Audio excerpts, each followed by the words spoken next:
The last couple of weeks, we've been talking about matters of confidence.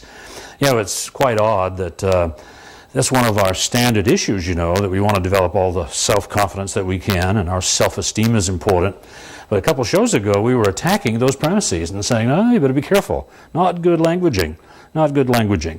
And the difficulty, frankly, was with the word self. Just as a very quick review, the word self implies a single entity, further enhanced, if you would, or ingrained in us by my and I and you. All singular terms, where in truth, we're all trichotomous beings. Everybody in the room has three agendas. One agenda comes from the subconscious mind, a survivalist mind that's up to just keeping everything just the way it is because so far so good. And that's perfectly okay. This is how we live. Another mind, our conscious mind, is about thriving. It's the conscious mind that interprets and sees and hears and feels and smells and tastes and therefore wants. Okay? And then the conscience mind, that peculiar part of us that somehow seems to exist in all mammals, but especially among you and I in our developing consciences. And the fact, though, that each of them have an agenda and can pull and tug us and keep us from really functioning if we don't harmonize those minds and get some synergy working so that we can really move forward. And that's essentially what we were talking about. We had identified the fact that it wasn't developing self-confidence so much as it was confidences in things. There's confidence in gravity, confidence in the fact there's going to be a tomorrow, confidence in cause and effect, and equal and opposite reaction, confidence in the practice process. And the fact remains that anything we've ever practiced, we've always gotten better at it. Confidence in leadership when we can find it, confidence in the law of averages, confidence in. You feel the difference? Rather than going inside, it's a matter of isolating and defining those things that we can develop confidences in. And the thing that we wanted to stress most throughout the essay was confidence in the relationship that exists with our genie. And we were talking about the fact that each of us has a genie. And I had neglected, probably was busy or something and did that to me. I'm bringing my genie bottle. Now, I've been carrying this around for a long, long time. And whenever we're doing this essay, when it gets to this point, I say we all know what we're supposed to do to the genie bottle in order to get the genie out. Okay, and as you pass it around, and people will do their thing that we've been instructed to do on TV and movies and books and what have you. But it's really kind of fascinating. There is a commonness in the experience in that people tend to either stroke the genie, now they might do it this side or they might do it over here, or they rub the genie, they rub the genie bottle. That makes sense? And they always do it tentatively. I've often wondered about that. Very few people confidently take the jar and go, this is the way I would do it. They just don't do that. Everybody, no matter how big or small, young or old, how educated or whatever, they always kind of, there's sort of a tentativeness about this, and I've always been curious about that.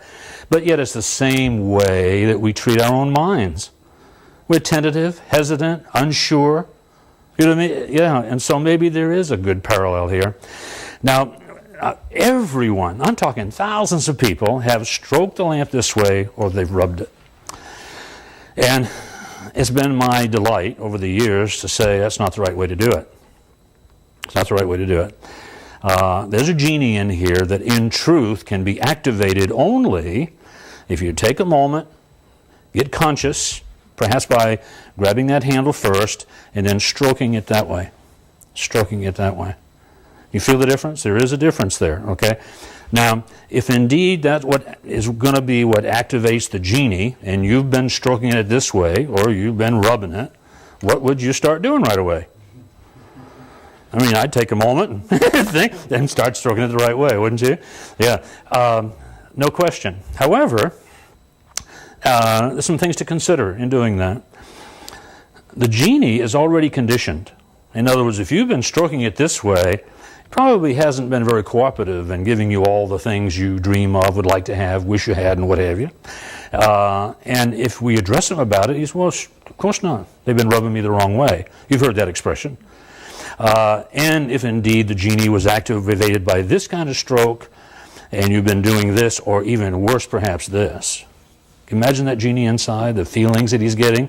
When you do this, he's alert, ready, aware, and then you do this right away, and he settles in, and then you do this, and it goes, whoa, and then you come back here again, it settles in. Pretty soon, the genie is so frustrated in there that he's going to say, if you don't stop doing that, I'm going to come out of here and make you give me 3 wishes. And that's really, I think, what's been going on. That's really what's been going on. And so the thing is, we talked about stroking the genie lamp properly. We identified, too, that the genie was not a master. It's a servant. No matter how powerful it can be or what it can do for us, it's a servant, as is our subconscious mind. Very quickly, we identified the subconscious mind as a genie and that it was a servant, a servo mechanism. In other words, it does what it is told. It does what it's told. And so I would think we'd be pretty careful what we tell it over and over and over again. Because it's a very powerful entity in that it can be a dominant servant. Now, some years ago, I wrote a mini essay that I think I passed it out to everybody here in the audience, and we have it set up for our viewing audience, if we can take a moment for the camera to focus in on it. It's called What Am I? What Am I? And I'm going to read this along with you, and may even go back and review it a little bit, as a means of accelerating your interest in this, because it's terribly, terribly important for your futures. Who am I? I'm your greatest helper. I'm pushing you on to success, supporting your every endeavor, or I am your worst enemy. Dichotomous, see? I'm holding you back, pulling you down, and doing everything I can to keep you right where you are. Yet, I am subject to your authority. Most of the things you have to do can be turned over to me, and I'll take care of them automatically and efficiently. I'm not a machine, yet I work with the power and precision of one. I can be as ignorant and indolent as the lower life forms. If you understand and nurture me, and if you are firm and persistent with me, if you will only direct me consistently, I will leave the world at your feet. But if you remain unaware of me, ignore me or go easy with me, I'll undermine any hope you might have for achievement and enrichment. It's fascinating, isn't it? Let's go on. I can and probably will keep you keep you alive longer than you might want to be. We've got to come back and examine that. Since I don't care about your illnesses, pains, failures, and despair, I'm only interested in existing, in surviving. If you want to thrive, you're going to have to convince me that whatever it is you want or wish to do to get it is not going to threaten my continued existence. I've been in charge of your life and body for a long time. For me to diminish or relinquish my power over you is going to take some techniques and actions on your part that you evidently don't know about or haven't bothered to exercise. You'd better get serious and specific. Otherwise, I'm just not going to be bothered. So far as I'm concerned, everything is just as it should be right now. But that's up to you. Who am I? Well, of course, we're talking about the subconscious mind, and it's addressing the conscious mind. As it recognizes the relationship and yet will take the dominance if it can, because its prime job is to keep you alive. This part of our mind, by the way, the subconscious mind, as reluctant as I am to say it, perfectly content eating out of a Dempsey dumpster. I guess that's what you call the big garbage collecting cans out here in this part of the country. Or sleeping in a concrete culvert, living in an open field. You can say, well, that'll never happen to me. I'm too intelligent for that. I've got too much ambition, too much drive. Be careful. Be careful. I don't know how many people you talk to on the streets, but I've done enough where I've been astounded by the resumes and the expertise that I've encountered in the people who are out there. They have adapted. Somehow or other, their subconscious mind has taken a position and has taken them through society all the way down to the street. And it takes a long time to get it back. Now, for it not to occur or for us to recapture, there are some definite tools, ways of stroking the lamp. Before we do that, let's go back and address some of these issues, though. I'm your greatest helper, going to push you on to success, support your every endeavor, or I'm your worst enemy. Do you see the dichotomy? Yeah, I'm holding you back, pulling you down, and doing everything I can to keep you right where you are. This is manifested sometimes when we get an idea, a dream begins to formulate, and we discount it. You know, that is the dichotomous mind working in that sense of the word. Conscience might be okay, unaffected, but still, how many people do we know who have an idea and never act on it? A dream and never seem to wake up to it? Yeah, and a lot of it is contributed to the subconscious mind. How does it manifest itself? Well, you get an idea, you're going to do something you know that would be productive, and you'll get sweaty palms, shaky hands, queasy stomach.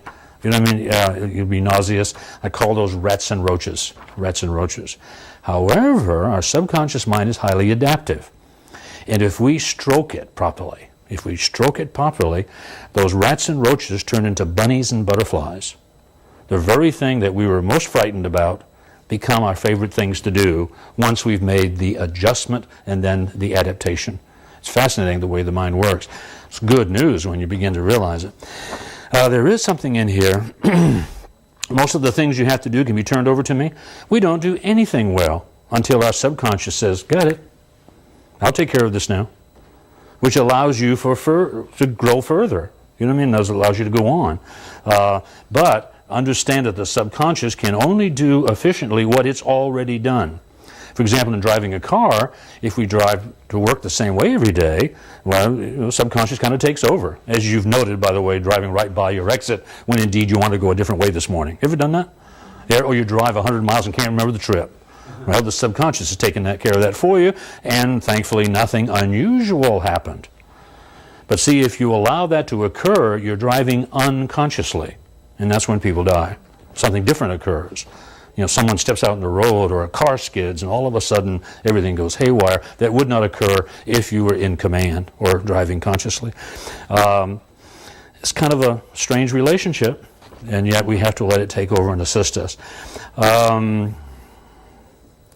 If you understand and nurture me, hopefully after these essays you have a different understanding of this relationship and begin to nurture and to be firm and to be persistent.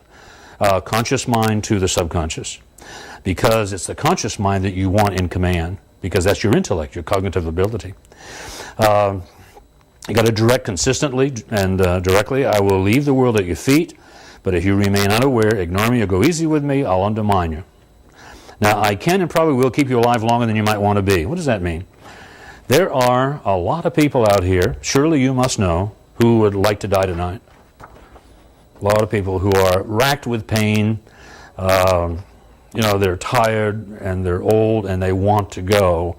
And yet, if their hypothalamus or their subconscious mind is still in a survival state, there's a struggle coming. Yeah. And the tragedy sometimes is that it doesn't feel the pain. Because the subconscious mind does not feel the pain, so it can keep you alive for sometimes, what, years? Years. When if you had a choice, you might move on. Okay?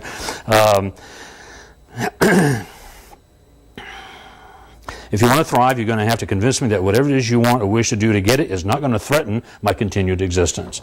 We've got to assuage and comfort and talk to the subconscious, reassuring it constantly when we start out on new ventures or any change, whether it's someone else's change thrust upon us or whether we initiate the idea. The subconscious mind doesn't care which. It's still going to rebel. And so it has to be comforted and talked to. For me to diminish or relinquish my power over you is going to take some techniques and actions on your part that you evidently don't know about or haven't bothered to exercise. So here we go. How do we stroke the genie? We went up here last week and we talked about it was a servant, but it started out as a dominant servant. And you know the parallels that we made.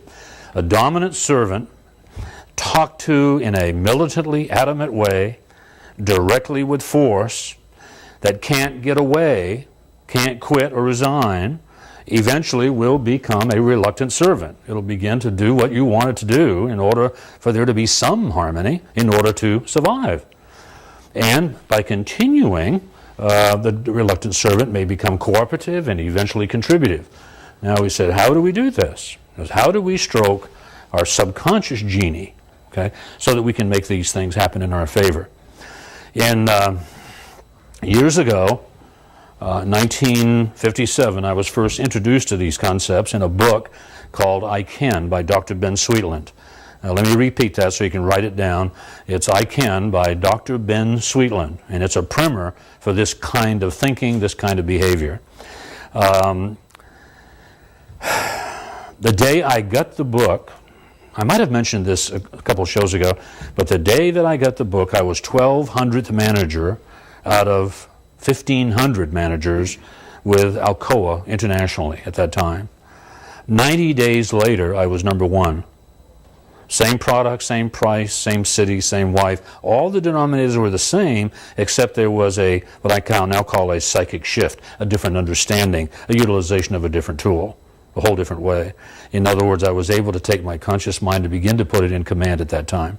Now, what he talked about in that book, and by the way, we said last week that we stroke the lamp or the genie verbally and visually. And verbally, we're going to spend some time on that this evening.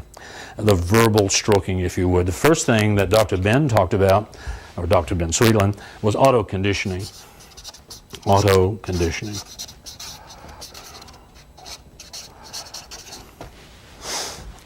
In other words, essentially he's saying that the subconscious mind will automatically be conditioned in the way that we instruct it. He, at that time, for the first time that I had heard it at least, introduced a term which has been worked to death, I guess, in the so-called self-improvement industry, and that's affirmations. Affirmations.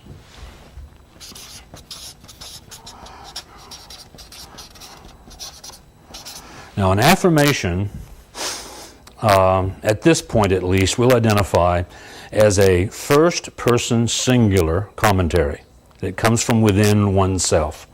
Okay, in other words, it's an I can statement, or an I will or an I am. However, let's examine this. If you've never done something, or if you aspire to something that's rather extraordinary, that in truth you may not fully believe that you could do it. You know, it's a lot of like, do you really believe that you could become a millionaire? You know, is that part of your thinking? Most people not. They think about it and they toy with it, and if they think about it, it's the lottery or marrying into it or something. But no, can you become a millionaire? Of course, of course. The good news is that 1 out of every 200 Americans are millionaires, and that every year there's about 150,000 more coming up under the age 35. 58% of them are women. That's an exciting thing, think about it. Sure, you can become a millionaire. And so if you chose that as a course of action, it might be a good idea to convince yourself that indeed you could, or I can, which acknowledges the possibilities. Okay? And as I can acknowledges the possibilities. Now, if there is something that you understand, you know that you can do something, you might want to start with I will. As I will. It's a little bit more conviction. And I can, by the way, converts to a probability. As you start saying I can, you change a possibility into a probability, which allows you then to use I will. I will. Probability. And we'll expand on this. Now, as you continue, that probability becomes a positive. Because once you've accomplished your mission, your goal, your intention, then that becomes an I am. That's the positive. So we progress from possibility to probability to the positive. Okay.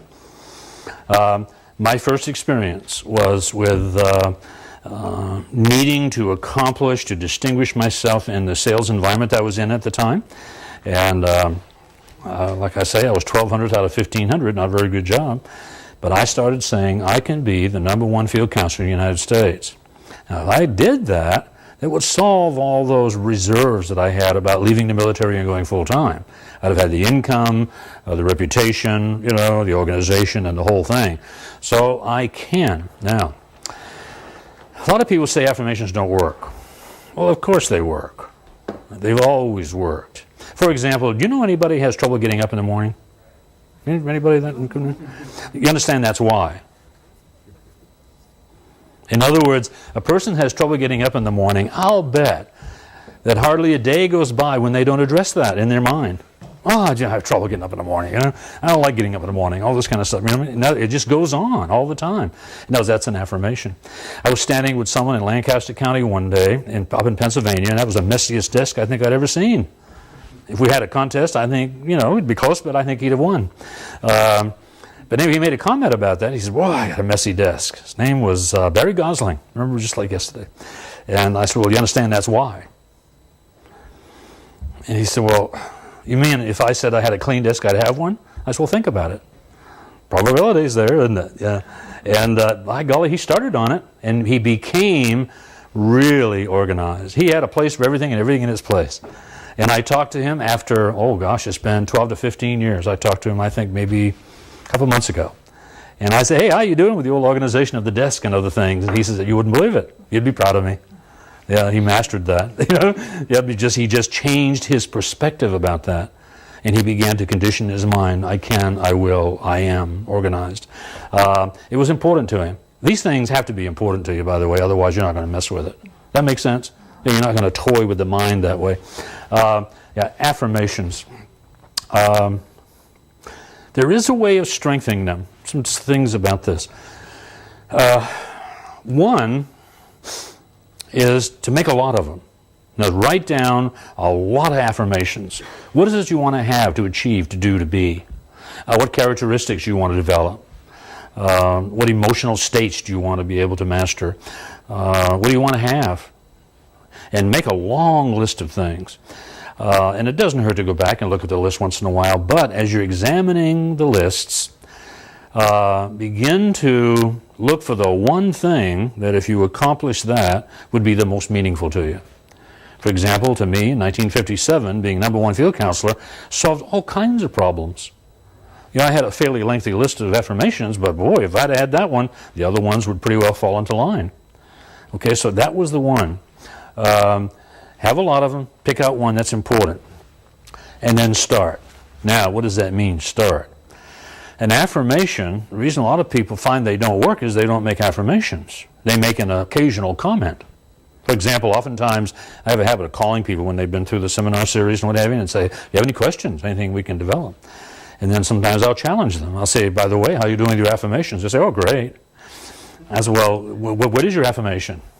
"Well, it's kind of like talking about, they don't have one yet." You can tell they don't. And they come up with one. They make it up on the spot, And I said, "Okay, how many times did you say that yesterday?" So, "Oh, gee, probably 20 times. So, "Oh, pretty good. But what did you say the other 980 times?" What am I saying? We think about 50,000 thoughts a day. And if we're not careful, it's the same thoughts we had yesterday, the day before, last month, last year. And this affirmation gets lost in that maze. And what those thoughts are that we have are not thinking, they're thoughts. And those electrochemicals being spewed into your mind by the subconscious mind with its old stuff keeping you busy so that you don't do this kind of foolishness. So you don't go off half-cocked trying to make changes, risking our lives. That's kind of irrational comment, but that's the way it sees it. So you got to keep your mind busy on what you want rather than letting it keep you busy on what it is satisfied with. Does that make? You got to keep it really busy. To do that, you got to say this affirmation, constantly. That's why I say it has to be important to you. In other words, I can't tell you how many times I said I could be the number one field counselor in the United States. Said it out loud when I was alone. Really loud in my mind when I was with someone and not engaged in a conversation. So loud I was sure they could hear me. You ever have thoughts that kind of, you think, "Oh boy, I wonder if I can pick this up." And then, and for some reason I was driven by it. Sure did work. After about 20, 25 days, I was into "I will." I was really churning and burning, and then in 90 days I was saying "I am," and a few days later I said "I quit." I left the military and went full-time, and haven't had a questionable moment since. I mean, I did the right thing, and I enjoyed the military, but gee, this is so much more exciting, what we're doing now. There is a way of strengthening this based on what we said earlier in the series, and a little bit even during this session.